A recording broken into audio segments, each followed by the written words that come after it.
നിലാവേ നിലാവേ നമ്മുടെ ലീലയെ കണ്ടോ? അമ്മായിയുടെ വീട്ടിൽ മരുമകൻ പോകുന്ന പോലെ നീ ഇത്ര സന്തോഷത്തിൽ എങ്ങോട്ടാ പോകുന്നേ? എന്താ കാര്യം? നാം ഈ വീട്ടിലേക്ക് പ്രവേശിക്കുകയാണ്. ആ കാര്യം എനിക്ക് മനസ്സിലായല്ലോ. വീട്ടിലേക്കാണെന്ന്. എങ്ങോട്ടാ? ആരെ കാണാൻ? എന്തിനു വേണ്ടി? നമ്മെ സ്നേഹിക്കുന്ന ആളെയും നാം സ്നേഹിക്കുന്ന ആളെയും കാണാനായി. എന്താ നിന്റെ ഭയമൊക്കെ പോയി കൂടുതൽ ധൈര്യം വച്ചിരിക്കുന്നു. ആടി വെക്കുന്നുണ്ടല്ലോ.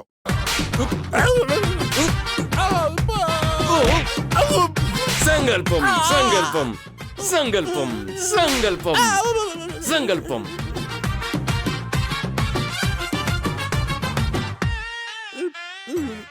എന്തിനാണ് കൈ ഓങ്ങിയത്? ഒന്നുമില്ല, കൈ വേദന എടുത്തോണ്ട് സ്ട്രെച്ച് ചെയ്ത് നോക്കിയതാണ്. അതിവിടെ നീ വീട്ടിനകത്ത് ആരെ കാണാൻ പോകുന്നതാണ്? നമ്മുടെ നിലാവിനെ. നിലാവോ? അത് രാത്രി ആകാശത്ത് ഉദിക്കുവാടാ. രാത്രി ഉദിച്ചു നിൽക്കുന്ന ആ നിലാവിനെ പറ്റി അല്ല നാം പറഞ്ഞത്. ദിവസം മുഴുവനും പ്രകാശിച്ചു നിൽക്കുന്ന നമ്മുടെ നിലാവിനെ കാണാൻ വേണ്ടിയാ. എന്താടാ വലിയ സിനിമാ നടന്മാരെ പോലെ സംസാരിക്കുന്നല്ലോ. എന്താ കാര്യം? നാം അത് പറയുകയാണെങ്കിൽ നമ്മോടൊപ്പം ഈ വീട്ടിൽ സേവ ചെയ്യുന്ന ആ പെണ്ണിനോട് സുഖമാണോന്ന് ചോദിക്കാൻ പോവുകയാണ്. ആദ്യം ചെടിക്കൊക്കെ വെള്ളം ഒഴിച്ചിട്ട് പോകും. ഒഴിച്ചു കഴിഞ്ഞല്ലോ. ഗേറ്റോ അടച്ചു, കാറോ തുടച്ചു, വീട്ടിന്റെ പുറമോ അതെല്ലാം വൃത്തിയാക്കിയിട്ടുണ്ട്. ഇനി എന്തെങ്കിലും ഉണ്ടോ എന്ന് ആലോചിക്കുക. അപ്പോഴേക്കും നാം പോയിട്ട് തിരികെ വരാം.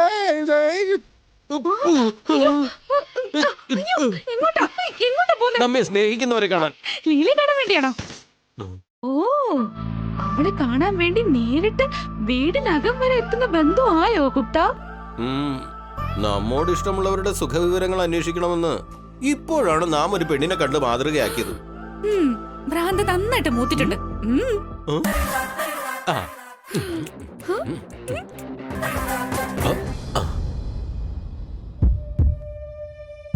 ലീല,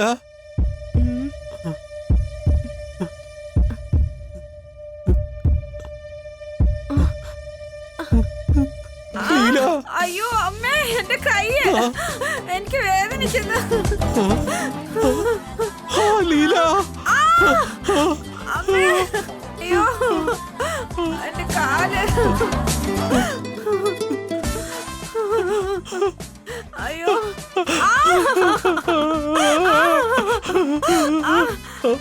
അയ്യോ എന്റെ കഴുത്ത്.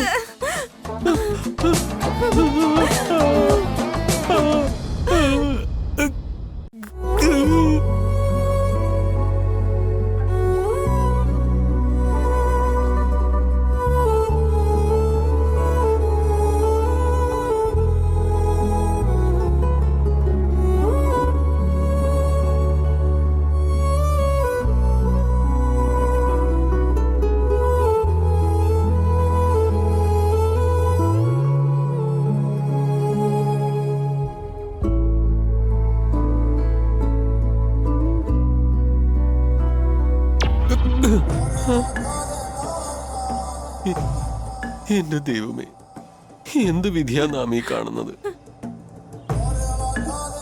ലീല, എന്ത് പറ്റിയതാ? എനിക്ക് അപകടം പറ്റിയപ്പോ ആരും എന്നെ വന്ന് നോക്കിയില്ല. എനിക്ക് ആരും ഇല്ലാന്ന് വിചാരിച്ച് സങ്കടപ്പെട്ടിരുന്നപ്പോഴാ ഇപ്പൊ നിങ്ങൾ വന്നപ്പോ എനിക്ക് ആളുണ്ടെന്ന് മനസ്സിലായത്. Thank you. നിനക്ക് നമ്മുടെ നന്ദി. എന്തിനാ? ഈ സൗന്ദര്യമുള്ള മുഖത്തിന് ഒരു ഭംഗവും വരാതെ കാത്തു രക്ഷിച്ചതിന്. ഈ രാഘവൻ നമ്മെ സമ്മതിക്കില്ലല്ലോ. വീട്ടിന്റെ മുന്നിലുള്ള ചെടിക്ക് താൻ വെള്ളം ഒഴിച്ചിട്ടില്ലല്ലോ. നിന്നോടാ ഞാൻ പറഞ്ഞുകൊണ്ടിരിക്കുന്നത്. എത്തിക്കഴിഞ്ഞു. ഞാൻ പോയി വെള്ളം ഒഴിക്കട്ടെ.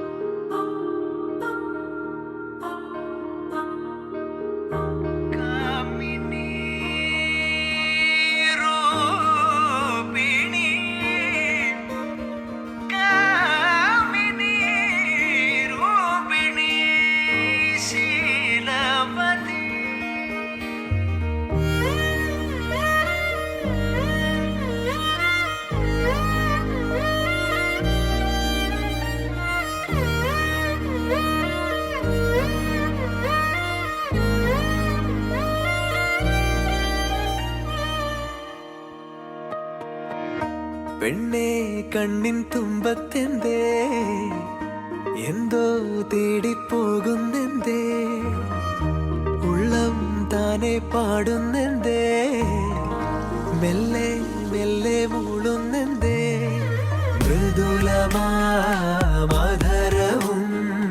മധുകണം കരുതിയോ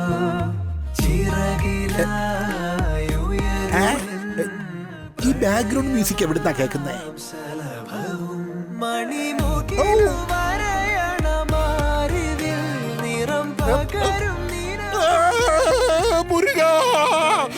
എവിടുന്നാ ഇവരെ കണ്ടുപിടിച്ചത്? എവരും എന്നെ കൊല്ല ചെയ്യുകയാണല്ലോ.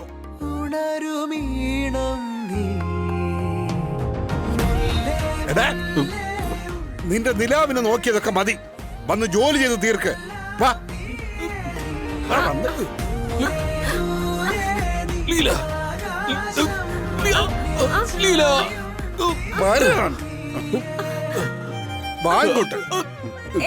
വരാൻ ലീല. അഞ്ജലി, അമ്മു, ആകാശ്, ആനന്ദ്.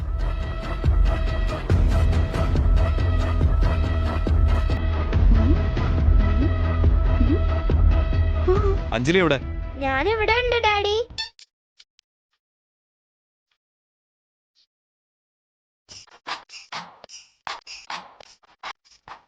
അഞ്ജു, ഇതെന്താ ബുക്സ് ഒക്കെ ആയിട്ട്? ഇന്ന് എക്സാം ഉണ്ട് ഡാഡി. അയ്യോ, രാവിലെ എഴുന്നേറ്റ് പഠിച്ചു.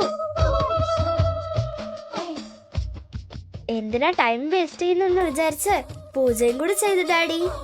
ദേ നോക്ക്, പ്രസാദവും തൊട്ടു. അയ്യോ, ഈ അഞ്ചു ഓവർ ആക്ടിങ് ചെയ്തു ഏട്ടനെല്ലാം കണ്ടുപിടിക്കുന്ന തോന്നുന്നു. ഞാൻ പറഞ്ഞില്ലേ, വീട്ടിലെല്ലാവർക്കും ഈവൻ ഹെഡാണെങ്കിൽ ആ ഹെഡിനെ തന്നെ തൊപ്പിയിടിച്ചിരിക്കുക എൻ്റെ പേരക്കുട്ടി. ഒരു ജനറൽ നോളജ് എക്സാമിന് ഇങ്ങനെ പ്രിപ്പയർ ചെയ്യേണ്ട ആവശ്യമൊന്നുമില്ല കേട്ടോ. നമുക്ക് ഓൾറെഡി എല്ലാം അറിഞ്ഞിരിക്കണം. ഇപ്പൊ നിങ്ങൾക്ക് പറഞ്ഞെന്ന് പഠിപ്പിക്കാനായിട്ട് കൂടെ അമ്മയില്ല. നിങ്ങൾ വേണം നല്ലപോലെ പഠിക്കാൻ. ശരി ഡാഡി. ഒന്ന് ഷൈൻ ചെയ്യാന്ന് വിചാരിച്ച എനിക്ക് തന്നെ റിവേഴ്സ് ആയല്ലോ. ശരി, എല്ലാരും റെഡിയല്ലേ? റെഡി. എന്നാ പോയാലോ? മഹേന്ദ്ര, ഞാനും റെഡി. എന്നാ നമുക്ക് ഇറങ്ങാം. ഒരു മിനിറ്റ്.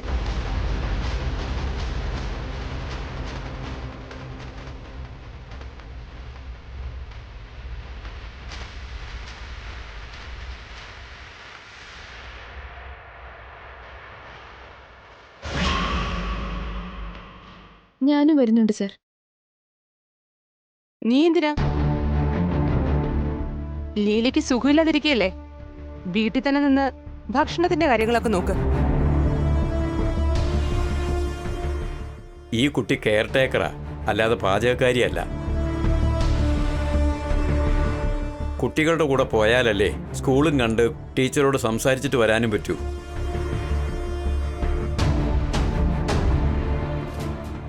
അതെ, സത്യം അത്. എന്ത് എന്താ പറയുന്നു മഹേന്ദ്ര? മഹേന്ദ്ര?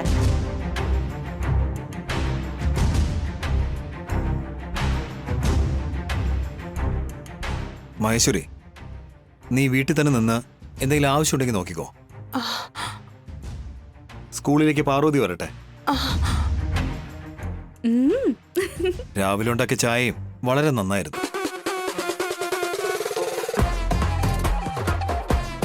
രാവിലെ ചായ ഉണ്ടാക്കിയത് മിസ്സമ്മയാണല്ലോ.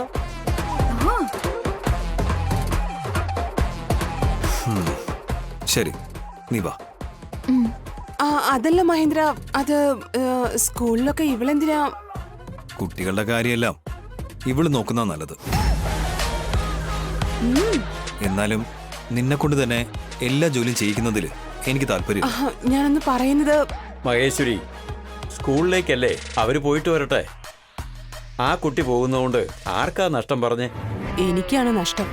ഇവര് രണ്ടുപേരും ഒന്നിക്കോ എന്നുള്ള പേടി. ഇതിൽ നഷ്ടം എന്താ അങ്കിൾ? നീ ചെല്ലു മിസ്സമ്മ. രാഘവ സാർ, കാർ റെഡിയല്ലേ? Ready sir. കുഞ്ഞുങ്ങളെ വന്നോളൂ.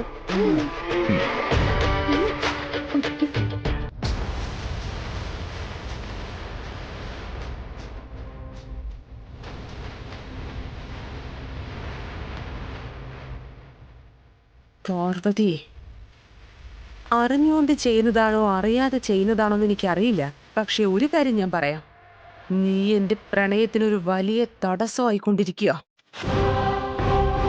ഇനിയും ഞങ്ങളെ എങ്ങനെ തടയാനാണ് നിന്റെ ഭാവമെങ്കിൽ ആ തടസ്സം ഇല്ലാതാക്കി ഞാൻ മഹേന്ദ്രന്റെ കൂടെ പോയി ചേർന്നിരിക്കും.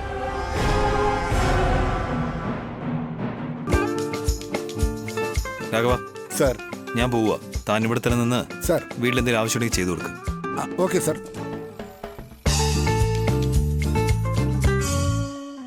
ആ കുട്ടികളെല്ലാം പഠിക്കാനായിട്ട് പോവുകയാണല്ലോ. പക്ഷെ ഈ മകളെ ഇവിടെ എങ്ങും കാണുന്നില്ല. കുട്ടികൾ പോയതിനു ശേഷം വിളിച്ചില്ല എന്ന് പറഞ്ഞാൽ അതിനൊരു വഴക്കുണ്ടാക്കും.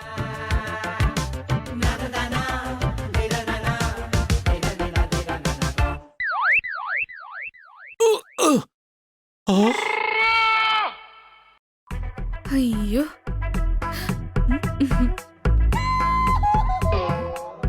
ബൈ. അതിനകത്ത് അവിടെ എന്ത് ചെയ്തുകൊണ്ടിരിക്കുക? സ്കൂളിലേക്ക് പോവാ. ഈ സമ്മ കണ്ടാൽ ആകെ പ്രശ്നമാവും. വേഗം പുറത്തിറങ്ങ.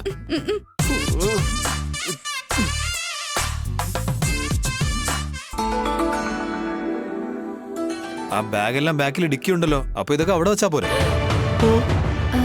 It's okay sir. എല്ലാം ബാക്കിൽ ഡിക്കി വെച്ച് കഴിഞ്ഞാൽ തനിക്ക് കംഫർട്ടായിട്ട് ഇരിക്കാലോ. അതല്ല ഞാൻ. ചെല്. It's okay. അയ്യോ വരില്ലേ? ആ! അയ്യോ അയ്യോ, വേണ്ട വേണ്ട.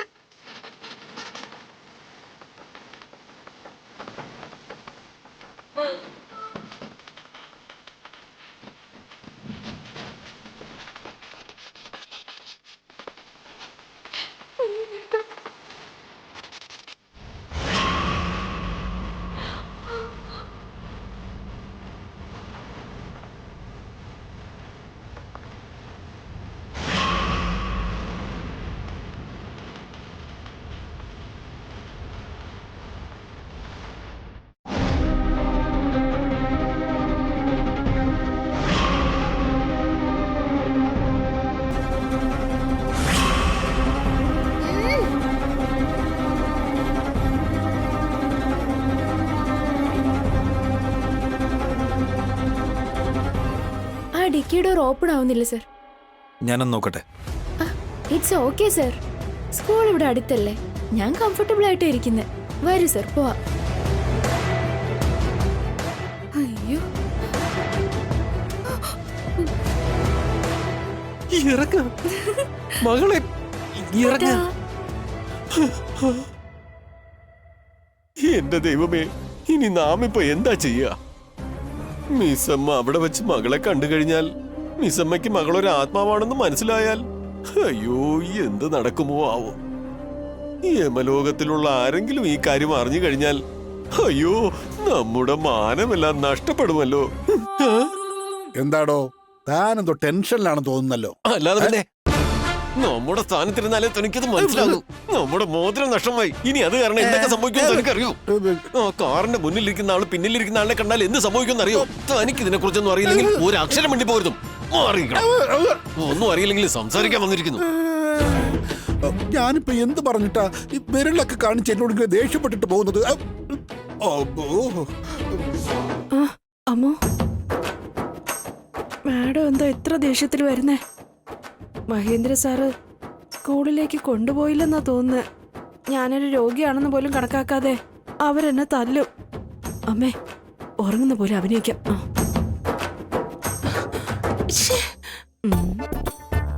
ഭാഗ്യം ഉറങ്ങിയെന്ന് വിചാരിച്ചു. കുറച്ചു നേരം കഴിഞ്ഞ് ദേഷ്യം മാറിയിട്ട് എന്താണെന്ന് ചോദിക്കാം. എന്താടി, നീ എന്റെ അടുത്ത് നാടകം കളിക്കാണോ? നീ ഉറങ്ങിയിട്ടില്ലെന്ന് എനിക്ക് നന്നായിട്ട് അറിയാം. കണ്ണു തുറന്നേ. കണ്ടുപിടിച്ചു കളഞ്ഞു. കണ്ടുപിടിച്ചു കളഞ്ഞല്ലേ മാഡം? മാഡം ഭയങ്കര ബുദ്ധിശാലിയാ. എന്ത് പറ്റി മാഡം ഇങ്ങനെ ഇരിക്കുന്നേ? എന്തൊക്കെയോ നടക്കുന്നുണ്ട് ലീല. മഹേന്ദ്രനുമായിട്ട് അടുക്കാൻ സമ്മതിക്കാതെ ഏതോ ശക്തി തടയുന്ന പോലെയാ. മഹേന്ദ്രനും ആ മിസ്സമ്മയും ഒന്നിക്കൊന്ന് പേടിയാവുക. ഇപ്പൊ കൂടി അവർ ഒന്നിച്ചാ സ്കൂളിലേക്ക് പോയിരിക്കുന്നേ. ഞാൻ മഹേന്ദ്രനോട് എത്രത്തോളം അടുക്കണമെന്ന് വിചാരിക്കുന്നോ അത്രത്തോളം അകന്നു പോയിക്കൊണ്ടിരിക്കുക. ഞാൻ എത്രത്തോളം അവളെ അകറ്റാൻ നോക്കുന്നു അത്രത്തോളം അവര് തമ്മിൽ അടുക്കുക. അരുന്ധതി റേഡിയോയിൽ പരിചയപ്പെട്ട പാർവതി ഇവളാണെന്ന് അറിഞ്ഞ മഹേന്ദ്രനും ആ കുട്ടികളും അതറിഞ്ഞ അയ്യോ, പിന്നെ അവളെ എടുത്തങ്ങ് തലയെ വെക്കും. ഇവിടെ നടക്കുന്നതൊക്കെ കാണുമ്പോ ദൈവം പോലും അവൾക്ക് അനുകൂലോ. മഹേന്ദ്രന് വേണ്ടി എന്റെ തലയിലെടുത്ത് ഞാൻ തന്നെ എഴുതുന്നതായിരിക്കും. മഹേന്ദ്രനും ഞാനും ഒന്നിക്കാനായിട്ട് ഇത്ര കാലവും ഞാൻ ഒറ്റയ്ക്കാണ് പോരാടിയത്. എന്റെ ലക്ഷ്യമേ മഹേന്ദ്രനാ. ആ ലക്ഷ്യം ഞാൻ നേടാതെ ഒരിക്കലും പിന്മാറില്ല. ആദ്യം തന്നെ ആ മിസ്സമ്മയെ ഈ വീട്ടിൽ നിന്ന് എങ്ങനെയെങ്കിലും അടിച്ചിറക്കണം. അവളെ അടിച്ചിറക്കിയേ പറ്റൂ.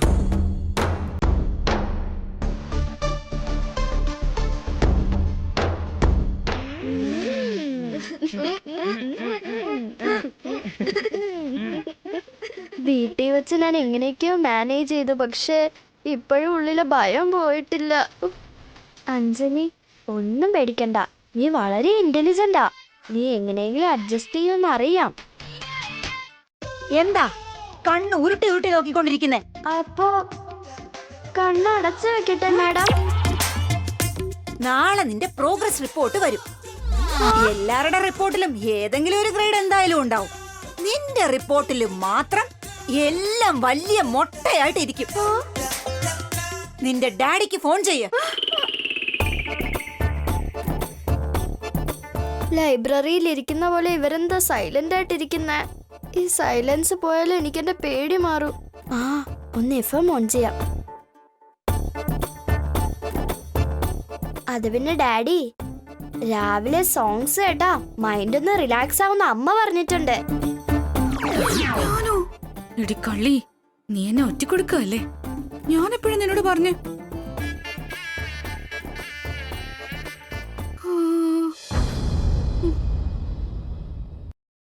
ഹലോ പീപ്പിൾ, എല്ലാവർക്കും സുഖമല്ലേ?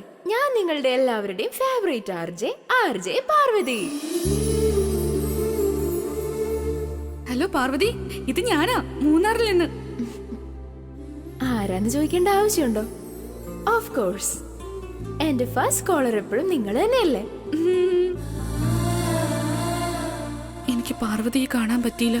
ഇപ്പൊ എവിടെയാണോ, എങ്ങനെയാണോ, എന്ത് ചെയ്യണമെന്ന് പോലും അറിയില്ല. അവൾ എന്നെ ഓർക്കുന്നുണ്ടാവോ? നിങ്ങളെ മാത്രം എനിക്ക് ഒരിക്കലും മറക്കാനാവില്ല ചേച്ചി.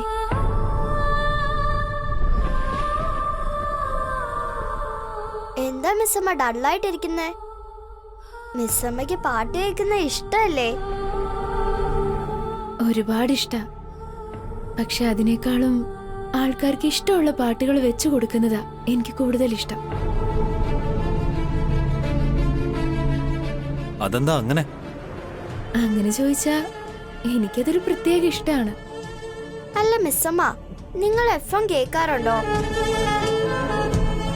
പണ്ടൊക്കെ കേൾക്കുമായിരുന്നു, ഇപ്പൊ നിർത്തി. അതെന്താ? അന്നതെനിക്ക് സന്തോഷം തരുമായിരുന്നു. ഇപ്പൊ ആ ഓർമ്മകൾ എനിക്ക് വേദനയാ തരുന്നത്. എന്ത് വിഷമമായാലും അത് മറ്റുള്ളവരോട് പങ്കുവെച്ചാലല്ലേ മാറും. നമ്മുടെ സ്വന്തം എന്ന് കരുതുന്നവരോട് പറയാതിരിക്കാൻ പാടില്ല.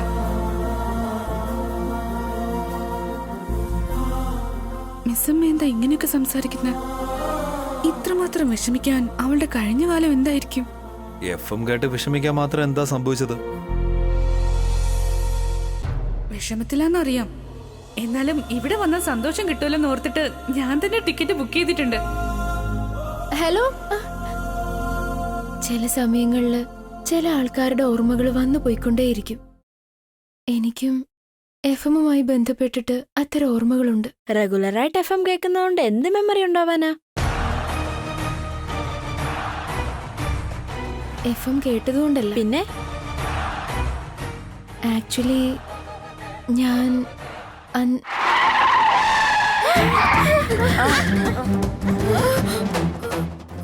അയ്യോ, വല്ലാത്തൊരു ഡ്രൈവിംഗ് ആയി പോയി. ആർക്കും ഒരു കുഴപ്പമില്ലല്ലോ? ഇല്ല ഡാഡി. വെയിറ്റ്, എന്ത് പറ്റി നോക്കട്ടെ.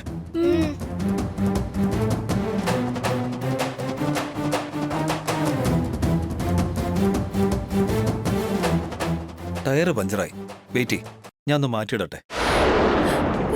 അയ്യോ അയ്യോ എന്റെ ദൈവമേ